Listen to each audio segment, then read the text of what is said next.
What was meant to be a joyful celebration quickly turned into a full-blown crime scene. Cocktails still in hand, and the main suspect, Rem. She strolled in like she had nothing left to lose, and a whole lot to get off her chest. Yes, it's true. The rumors were real. Rye showed up uninvited to Papoose and Claressa's extra lavish engagement bash, and transformed the entire evening into something straight out of a reality TV showdown. Blood was real, the shade was realer, and the consequences, very, very real. No speech, no heads up, just one intense stare, and the sharp echo of her heels clicking across the floor, like she was walking through the ghosts of her own past. Then, it happened. Boom. You brought her to my city, used my playbook, and called it love? That single line tore through the room like a wrecking ball.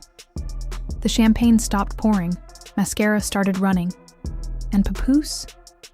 He looked like someone just pulled the plug on his soul. What followed was chaos. People yelling, phones recording, guests scrambling. Claressa, ready to throw down in heels like it was a pay-per-view fight night. Was this revenge? A warning? Or a carefully planned takedown that had been building for months? Buckle up, because we've got footage, witness accounts, and receipts so explosive, they might get someone erased from the hip-hop timeline. This wasn't a party. It was a setup. Now, let's break down the madness. Let's rewind the night. It was meant to be a celebration. Happy birthday to you. Happy birthday, dear Remy. Happy birthday to you.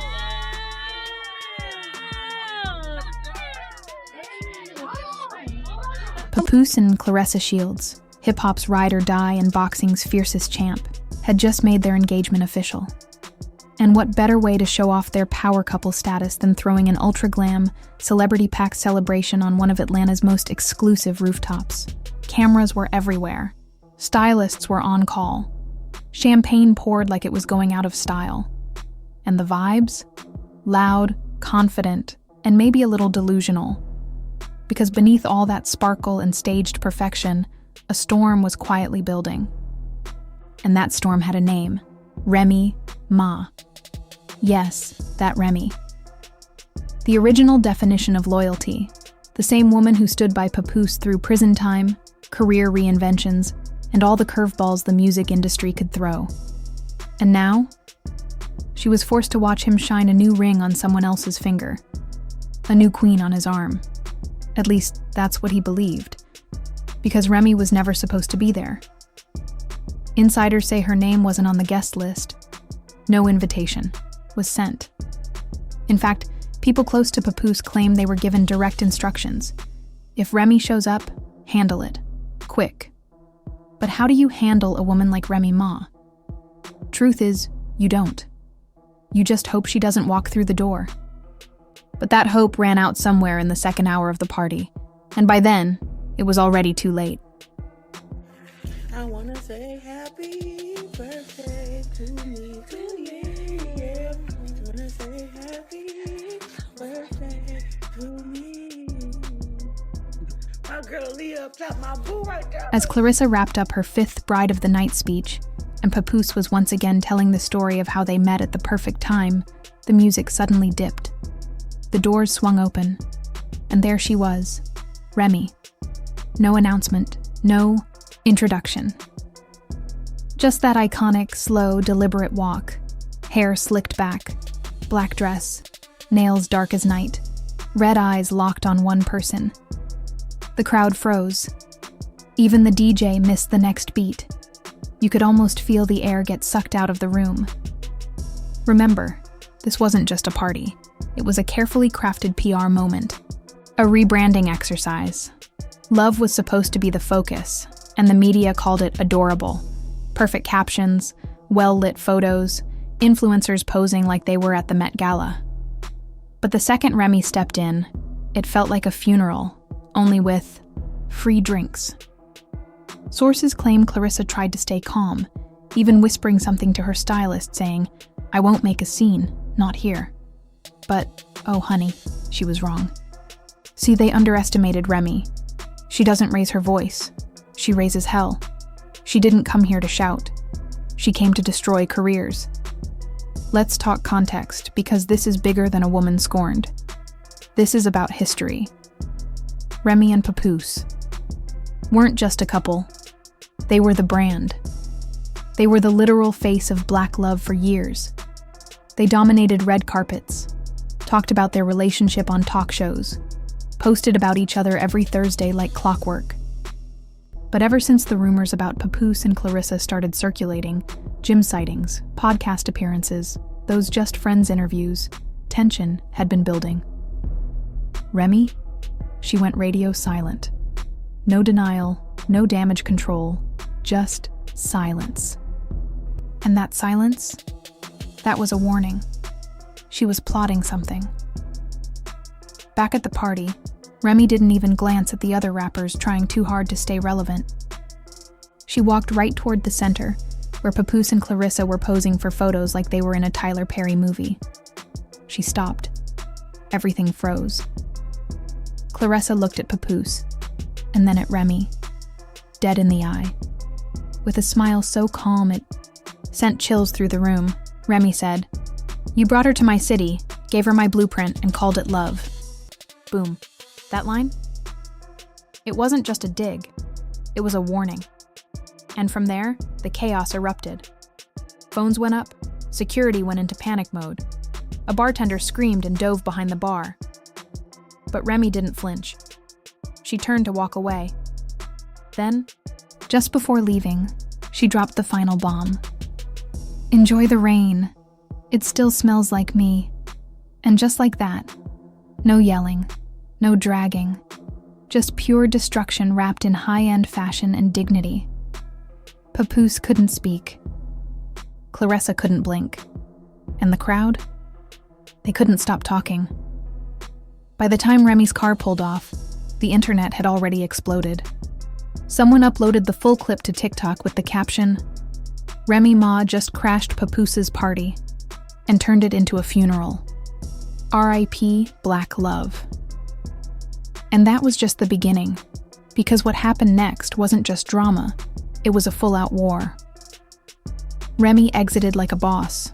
No drama, no chaos. Just a total mic drop. It wasn't just drama anymore, it was pure vocal annihilation, and the sound of Remy's heels clicking on the marble floor echoed like a death knell. Inside the venue, everything came to a screeching halt. The music cut. Off, the DJ quietly unplugged his aux cord, and the whole room went silent.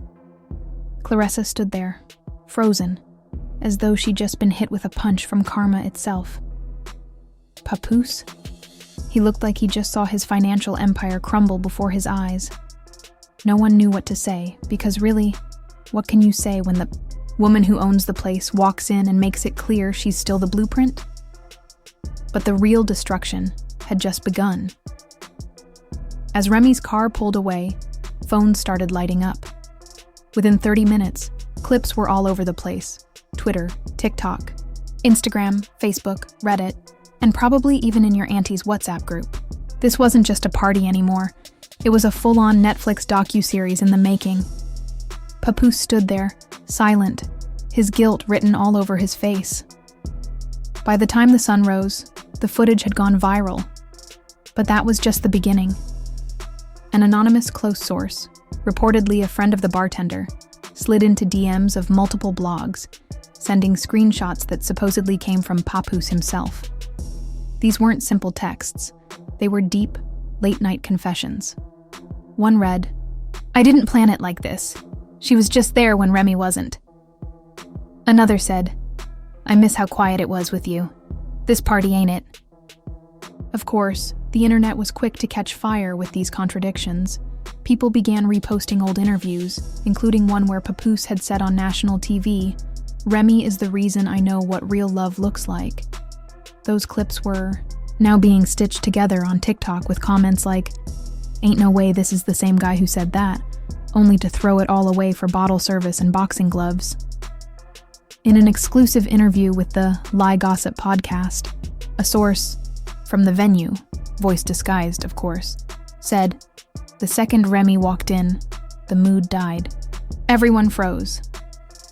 Security asked if they should step in, but Papoose said no, let her talk. That's when I knew it was over." Wait, you let her walk in and destroy the vibe, and you're calling that security? Sir, that's sabotage with a side of bottle service.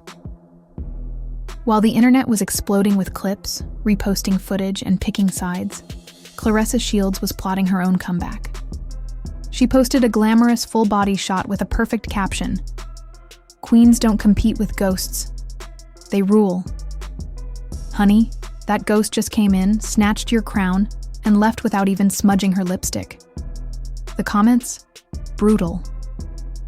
Your party got hijacked like a reality show finale, and the response was savage. Not you calling her a ghost when she built the castle you're trying to decorate. Remy dropped one line and ended your whole era. Sit down. But Claressa wasn't done, yet. She went live, slick ponytail, glossy lips, and a smile that screamed, "I practiced this." She looked straight into the camera and said, "She had her moment, but I'm the future." And just like that, New Queen started trending. Even people who had been rooting for her couldn't ignore it. A week ago, Claressa made a choice to switch sides.